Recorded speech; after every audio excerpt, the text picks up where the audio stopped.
Je prends le ton de l'humour, mesdames et messieurs, mais c'est vraiment très grave ce qui se passe. À vrai dire, la situation, je pense, n'a jamais été aussi grave qu'à l'heure actuelle. N'a jamais été aussi grave qu'à l'heure actuelle. Aussi grave qu'à l'heure actuelle. Bon, c'est quoi ce bordel? La situation est simple. Nos chers amis du Parlement européen avec Axel Voss à la tête ont voté une loi qui concerne entre autres les droits d'auteur, qui peut mettre fin aux réseaux sociaux et la culture internet que vous connaissez, tels que les mèmes ou tout simplement vos youtubeurs préférés comme Antoine Daniel, Mathieu Sommet, Squeezie et en fait quasiment tous les youtubeurs. Parce que si cette loi qui doit être revotée et donc confirmée en janvier passe, et bah c'est près de 35 millions de chaînes YouTube européennes qui vont disparaître, dont 4 millions rien qu'en France. Et inutile de vous préciser que bien évidemment je fais partie de ces 4 millions de chaînes françaises. Bah ouais. Logique, j'assume. Ouais. Du coup, c'est quoi ce bordel? Pourquoi il faut réagir et comment réagir? C'est ce qu'on va voir dans cette vidéo. Car je suis le justicier et bienvenue dans le nouvel épisode du tribunal de l'actualité dédié à l'article 13. Et vu que c'est très important et qu'on doit se faire entendre, je vous autorise et vous demande même de télécharger ma vidéo pour la mettre sur vos chaînes. Pour ça que je vous ai mis un lien dans la description pour télécharger la vidéo et vous y trouverez aussi la description, le titre et la miniature, tout ce que vous avez besoin pour l'upload en ligne. Sinon, comme d'hab, n'oubliez surtout pas de défoncer les likes et les abonnements pour que justement cette vidéo atteigne un maximum de gens possible. Bienvenue dans le tribunal, viens pas dans la peau si tu vas trébucher. Je suis dans le stade de France, pas dans les tribunes. Il n'y a qu'à la défaite que tu trouves tes bananes.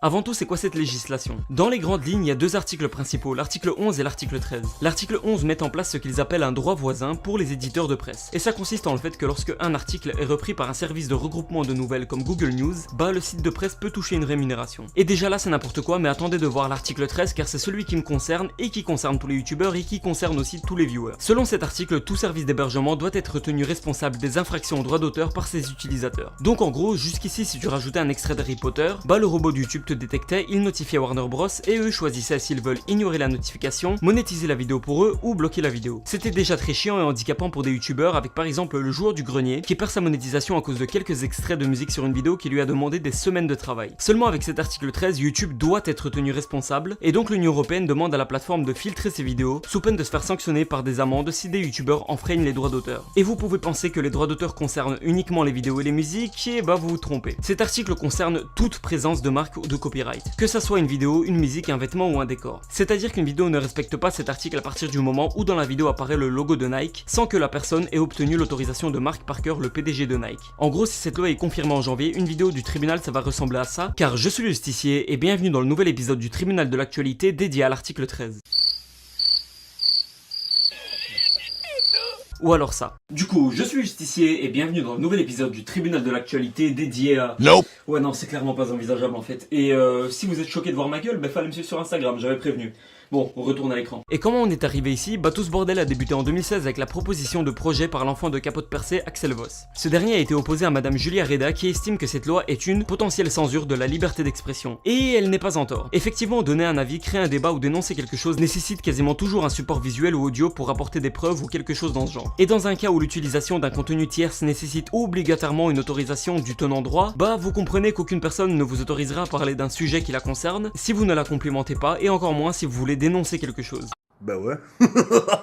Logique. Mais bon, malgré cela, cette loi a été adoptée le 12 septembre 2018 au Parlement européen. À la suite de cela, même la gérante de YouTube a demandé aux youtubeurs eux-mêmes de réagir et faire des vidéos à ce sujet pour protester contre cette loi, qui, si elle est revotée et donc confirmée en janvier, signera probablement la plus ou moins fin de YouTube étant donné que, comme Susan Wojcicki l'a fait comprendre, YouTube n'est pas en capacité de filtrer 400 heures de vidéos qui sont ajoutées chaque minute sur leur plateforme, et donc si cette loi rentre en vigueur, YouTube sera tout simplement obligé de fortement limiter voire supprimer le YouTube européen. Mais le problème ne s'arrête pas là, car ça concerne tout internet et donc tous les autres réseaux sociaux comme Twitter, Facebook, Instagram et plein d'autres. Par exemple, j'ai été sur Instagram et je vous ai screen des mèmes random dans mon fil d'actualité et bah chacun de ces mèmes est une enfreinte au droit d'auteur, sous la responsabilité d'Instagram si cette loi est revotée. Ainsi, l'internet et les réseaux sociaux qu'on connaît sont à deux doigts de fortement changer voire totalement disparaître.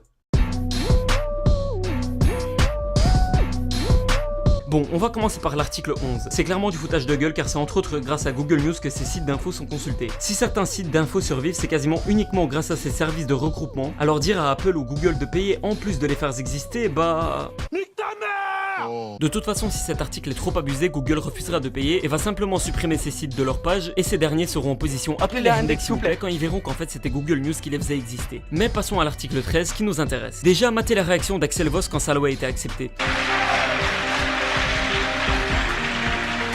Ça se voit, il a bandé, il a cru, il a gagné la Coupe du Monde. Attendez, je crois que c'est mieux comme ça.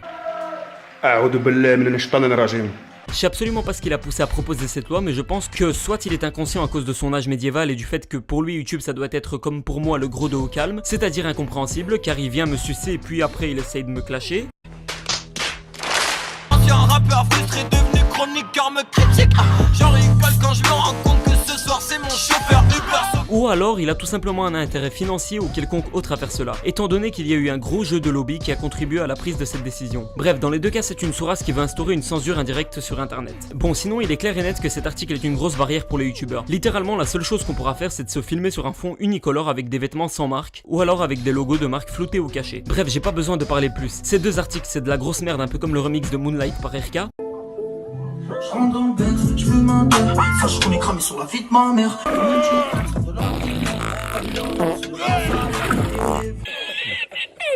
Et si ces articles sont re-signés, ça sera la disparition pour de nombreux youtubeurs et chanteurs ainsi que la disparition de milliers d'emplois qui sont liés à YouTube. Je pense notamment à Poisson Fécond qui a plusieurs employés et donc si YouTube disparaît, lui et ses employés disparaîtront aussi. J'ai pris l'exemple de Chris mais il y a bien évidemment plein d'autres exemples. Il faut réagir, ce pourquoi je vous ai mis une pétition à signer dans la description. De plus vous avez des liens vers d'autres vidéos à ce sujet pour que vous puissiez vous rendre compte vraiment de l'importance de cette loi et des conséquences énormes qu'elle peut avoir sur notre internet. N'hésitez surtout pas à partager cette vidéo un maximum ainsi que la re-upload en suivant les consignes que je vous ai mis dans la description. En attendant, moi je vous dis à bientôt pour un nouveau jugement, c'était le Justicier, ciao.